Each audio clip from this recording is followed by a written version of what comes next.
اول ما عرفت ان بي ام دبليو نزلوا موتور 1600 جديد كان عندي فضول اعرف الموتور ده عامل ايه، ولما عرفت انه نزل في الفئه الثالثه الجي 20 الفيس ليفت قلت ماشي معقوله. كان عندنا قبل كده في الاي 36 موتور 1600 وكان بقوه حصانيه قليله وكانت الدنيا ماشيه. لما عرفت انه نزل في الفئه الخامسه استغربت جدا، قلت ازاي الانجن باي الطاهر ده اللي في يوم من الايام اتحط فيه مواتير 10 سلندر وبياخد مواتير 8 سلندر يتحط فيه موتور لسه في طور النمو. وبعدها كنا في الحفله بتاعه اطلاق الاكس 3 الجديده لقيت ان ال 1600 ده هينزل في الاكس 3 هي كمان. قلت لا يا جدعان احنا كده لنا وقفه، انا لازم اشوف قصه العربيات اللي بالموتور ده عامله ازاي. وبناء عليه كلمت الاصدقاء في بي ام دبليو ايجيبت وجلوبال اوتو وقلت لهم ابعتوا لي العربيه دي يا ريت عشان عايز اجربها. فعلا بعتوا لي العربيه على البيت، استلمت المفتاح من الراجل المحترم اللي جابها وقمت دايس على الزرار بتاع الستارت بتاع العربيه اللي بيدور العربيه، وبعدين ابص يمين شمال على الار بي ام اشوف العربيه دي دارت ولا ما دارتش، فلقيت العربيه دارت. قفلت الباب حسيت ان انا حطيت على وداني السماعات اللي هم بتوع النويز كانسليشن الغاليين دول وان انا بقيت في صمت الحملان. حطيت الفتيس على الدي واتحركت بالعربيه وحصل ما لم اكن اتوقعه مطلقا، حب من اول 100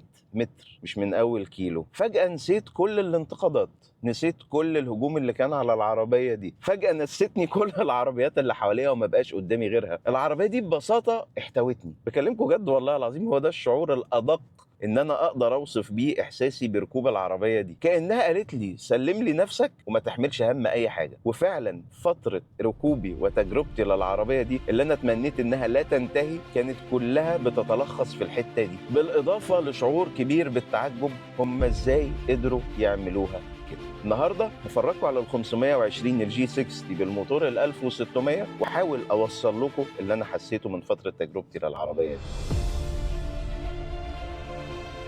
مستوى الهدوء اللي بتوفره العربية دي عالمي، مستوى الراحة بقى ايه ده بجد.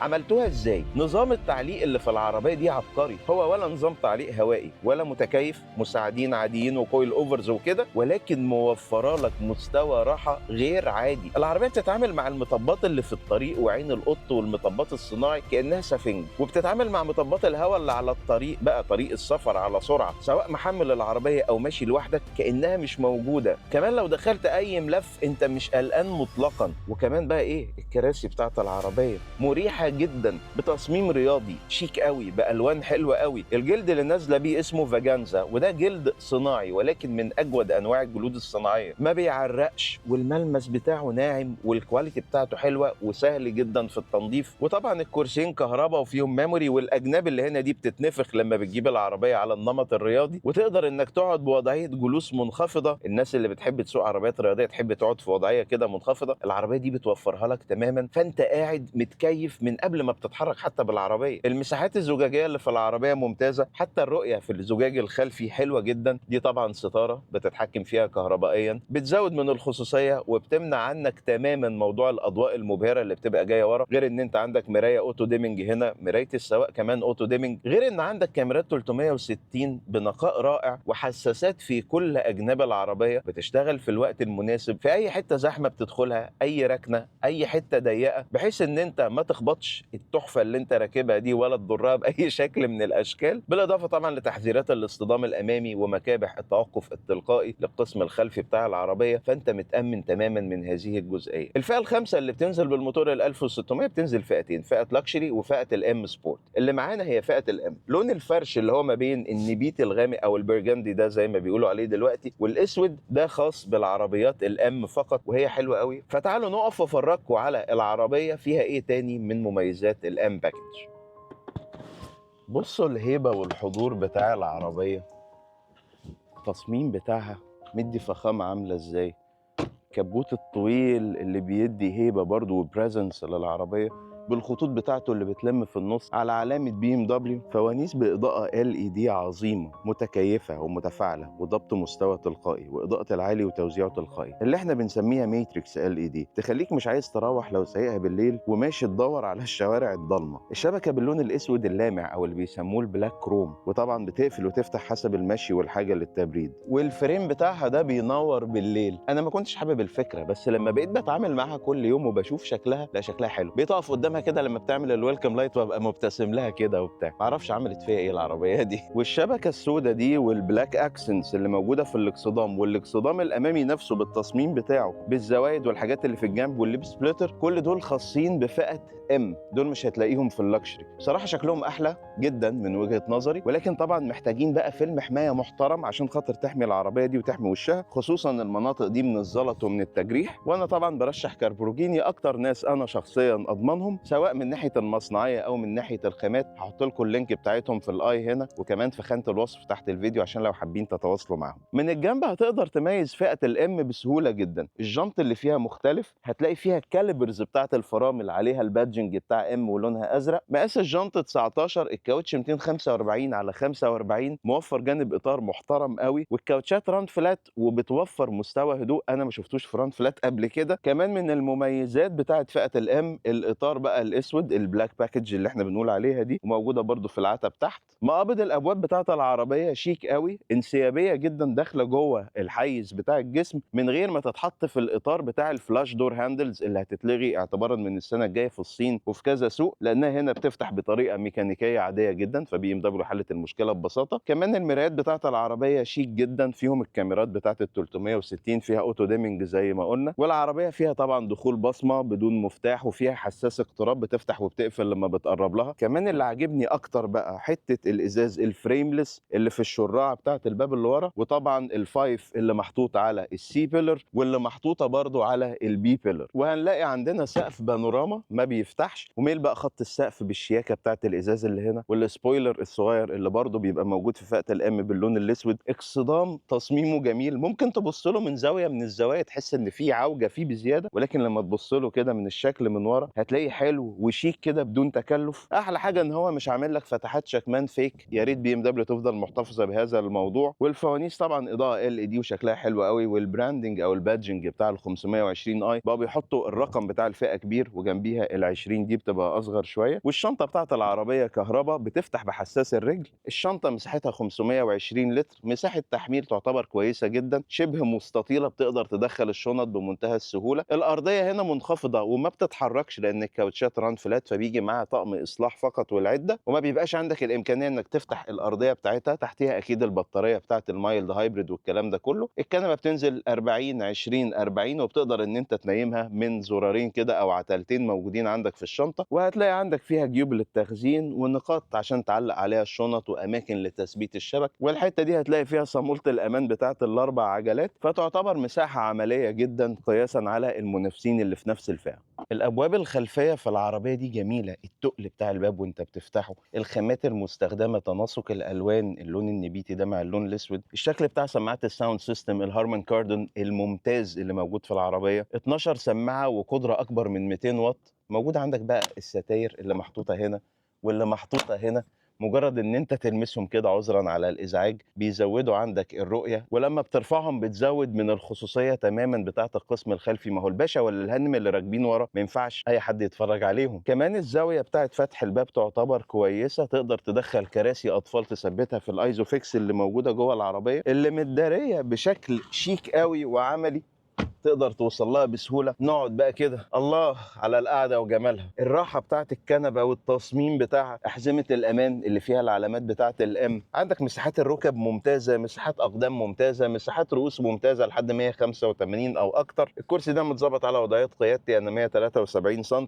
عندك بقى حاجات دلع وفخفخه للي قاعدين ورا، لو الاولاد هم اللي قاعدين حاطط لهم اماكن تحط فيهم استندات يثبتوا التابلتس بتاعتهم، وكل كرسي فيه نقطه شحن يو اس بي تايب سي، بالاضافه الاثنين يو اس بي تايب سي اضافيين موجودين هنا في الكونسول، اللي فيه فتحات تكييف للي قاعد ورا. تكييف العربيه رباعي المناطق مش ثنائي ولا ثلاثي، وعندك الفتحتين دول وفتحتين تكييف في القوايم اللي هي الوسطيه بتاعه العربيه، بحيث انك تبقى قاعد متكيف تماما. وعندك كمان فتحه السقف البانوراما، بصوا بتفتح بالعكس من ورا لقدام، بتزود من البراح بتاع المقصوره. فلو حابب تنفتح على العالم بتفتح الكلام ده كله، حابب تبقى عندك كل الخصوصيه اللازمه بتقفل كل حاجه وتبقى قاعد ملك زمانك في القسم الخلفي. لو حبيت تقعد في النص القعده بتاعته برده مريحه، اعلى شويه، الظهر انشف عشان خاطر المسند اللي موجود، مساحه الرؤوس فيها اقل، فاللي قاعد في النص دايما هيكون اصغر من الاثنين اللي جنبه. ولكن العربيه ما فيش فيها مشكله انها تقعد 3 كبار ورا باحجام معقوله.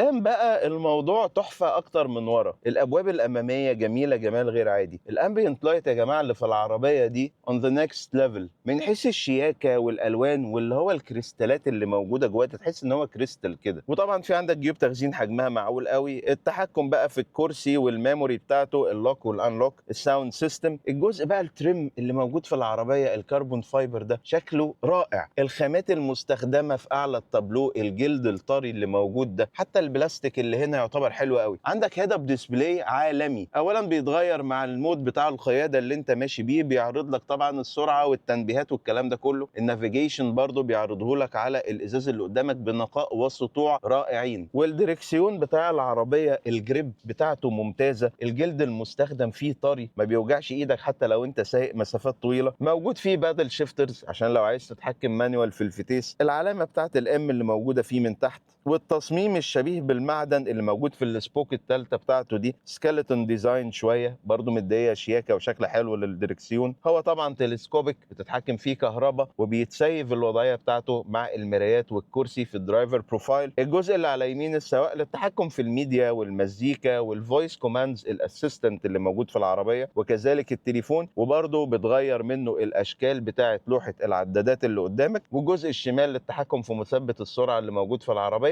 لوحه العدادات جميله قوي، هي كمان متصله بالشاشه بتاعه النظام المعلوماتي والترفيهي، كيرفد سكرين كده ممتده، يمكن مقاسهم الاجمالي اكتر من 30 بوصه. نقاء وسطوع فوق الممتاز، بتتعرض عليها كل حاجه حتى الخرائط سواء اللي موجوده في النظام. البيلت ان نافيجيشن الموجود في العربيه يعتبر حلو قوي هو كمان، ولكن لو حابب تشغل جوجل مابس او ابل مابس الاثنين بيشتغلوا معاك بمنتهى السهوله على الشاشه الوسطيه. بتقدر تغير الفيو بتاعها بكذا شكل، بتقدر تغير الحاجات اللي موجوده في النص او القرايات اللي عليها بكذا شكل هي كمان. وشاشه النظام المعلوماتي والترفيه الانفوتينمنت الاي درايف بتاعت بي ام دبليو مقاس 14.9 بوصه، هايله بصراحه. نظام رائع ومتفوق جدا وما عنديش ولا ملحوظه عليه. بتقدر توصل اكتر من تليفون بمنتهى السهوله، بتشغل ابل كار بلاي واندرويد اوتو لاسلكي بمنتهى السهوله. سهل في التحكم سواء هتستخدمها عن طريق اللمس او عن طريق البكره المعتاده بتاعت اي درايف. ودي حاجه انا ببوس بي ام دبليو عليها، ان هم لا زالوا محتفظين بوحده تحكم بزراير في معظم وظائف العربيه ان لم تكن في كل الوظائف المهمه. بتسهل عليك الامور تماما لو مش عايز تمد ايدك وتستخدم اللمس، خصوصا لو بتجري على سرعات عاليه. وبصراحه انا بعتبره افضل نظام موجود حاليا في كل العربيات المنافسه. وهنا شاحن لاسلكي ومكان يتحط فيه تليفون تاني، واثنين حاملات اكواب مضيئه شكلهم شيك قوي، مع 2 يو اس بي تايب سي فانكشن الموجودين هنا. والوحده اللي قلنا عليها فيها الفتيس والستارت ستوب والاوتو هولد وكل الفانكشنز المهمه وانماط القياده والحاجات الشورت كاتس السريعه. وبعدين الزرار اللي بيفتح المسند الوسطي. مساحه التخزين اللي فيه ما هياش عميقه قوي، ولكن هي مبطنه ومبرده وفيها منفذ ال 12 فولت.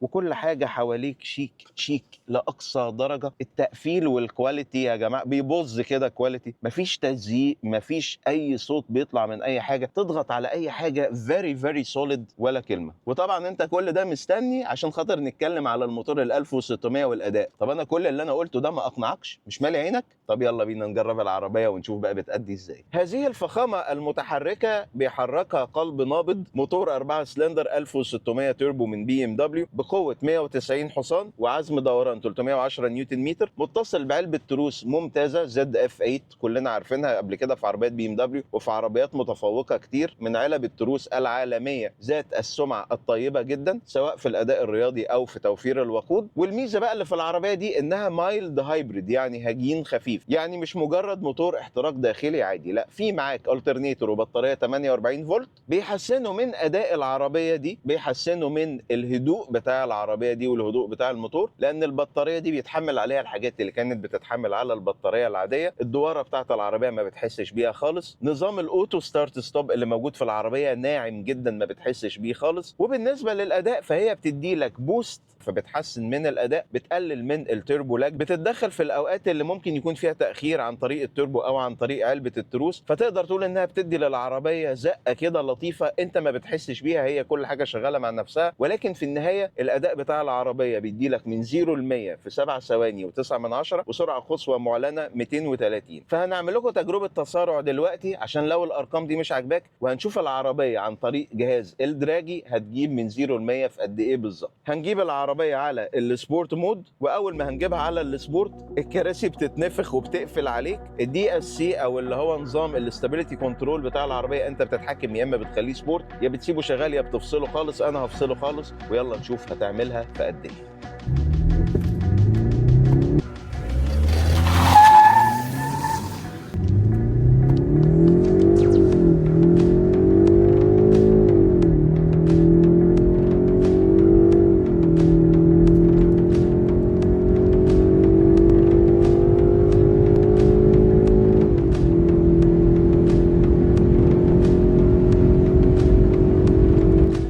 زي ما شفنا احنا جبناها في اقل من التوقيت المعلن، 7 ثواني و67 من 100، فده توقيت حلو قوي. السرعه القصوى عايز اقول لك ال 230 دي العربيه جابتها بيس اوف كيك، جابتها بمنتهى السهوله وعدتها كمان، بس مفيش مجال ان انا اجيبها لك هنا. اذا فالاداء بتاع العربيه من وجهه نظري هو اداء مرضي جدا. وانا دايما من وجهه نظري ان الاهم من قصه التسارع من 0 ل 100، لان احنا مش مقضيينها دراج ريسز، الاهم هي مرونه العربيه والاستجابه على اي سرعه. يعني دلوقتي ماشي على 80 وعلى السبورت مود وندوس نعمل كيك داون، نزلت لحد الاس 3 او لحد الغيار الثالث.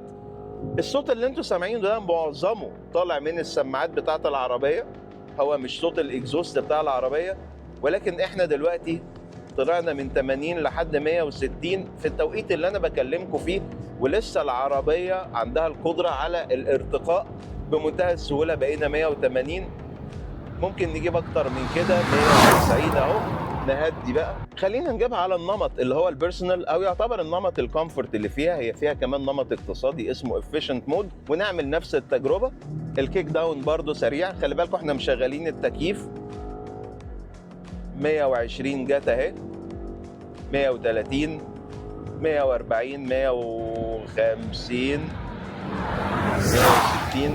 فاعتقد ان انتوا كده بطريقه عمليه تماما خدتوا فكره عن الموتور ده، وشفتوا ان هو صحيح موتور صغير بس نينجا في نفسه. الاداء بتاعه يضاهي المواتير اللي كانت بتنزل في ال 520 قبل كده، ال 2000 سي سي، ان لم يكن يتفوق عليها. وبيتميز كمان ان هو بيوفر لك استهلاك وقود محترم قوي، 7 لتر 7 لتر ونص. لو انت هتسوق العربيه سواقه هاديه كما يليق بالعربيه دي انك تسوقها في اقصى يعني ظروف القياده، هتلاقي الاستهلاك هيوصل 9.2 من 10 9.4 من 10، اللي هي برضو تعتبر ارقام معقوله عربيه بهذا الحجم وهذا الوزن. فهي عربيه موفره لك جوه المدينه راحه عظيمه، على الطريق هي كروزر عظيمه برضو. وبيني وبينك بقى هي لسه برضو دفع خلفي، ولسه فيها سبورت مود، ولسه فيها انك تفصل التراكشن. فلو انت شايف نفسك شقي وعايز تتشقى، يلا نتشقى.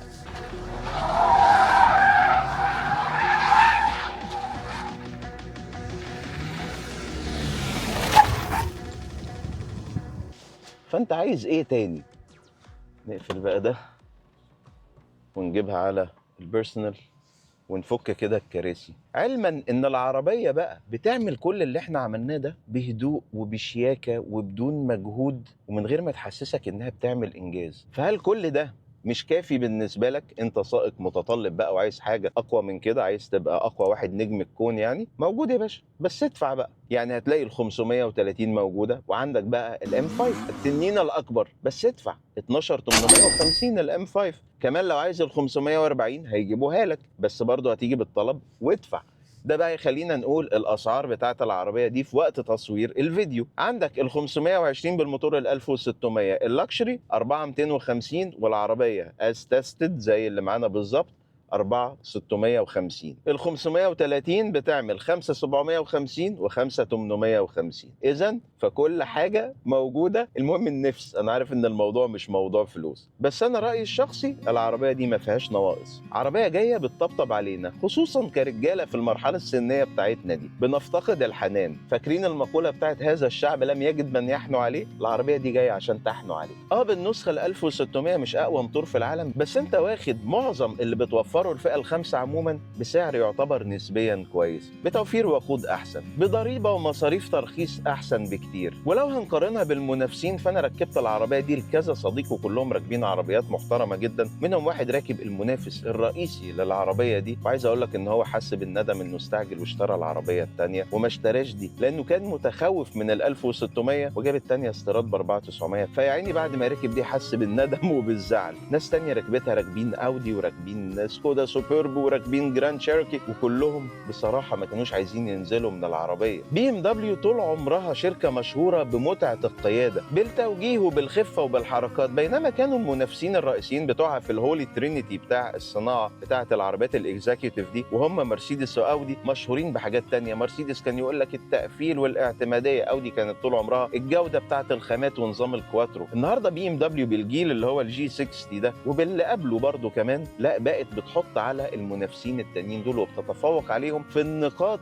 اللي كانت اساسا مكتوبه على اساميهم. وقبل ما تهاجمني انا عايزك تجرب الثلاثه باك تو باك وتحكم على العربيات، ما تاخدش بالبرسبشن اللي كان عندك من قبل كده، او ما تاخدش بحبك الزايد لعلامه على حساب العلامتين التانيين. لا فعليا احنا من اول 2020 او 2019 من بدايات تقديم الاجيال زي الجي 20 والجي 30 وبي ام دبليو متفوقه جدا في النقاط بتاعه الجوده والتقفيل وكذلك الاعتماديه اللي هي كانت ابعد ما تكون عنها قبل كده. وانا من وجهه نظري المتواضعه ان بي ام دبليو النهارده تيجي بعد بورشه مباشره في الحته بتاعه الكواليتي، واللي هو صلابه البناء وتوفير متعه القياده والتكامل العام في تجربه امتلاك سياره. ولازم تكون مجرب كل العربيات دي عشان تعرف تقتنع بوجهه نظري، او ما تقتنعش برضه حضرتك ليك مطلق الحريه. ففي الختام انا حابب اعمل حاجتين. اول حاجه اعتذر بشده للموتور ال 1600 النينجاوي النزعه ده على سوء ظني بيه، وتاني حاجه ان انا اعبر عن حبي وتقديري الشديد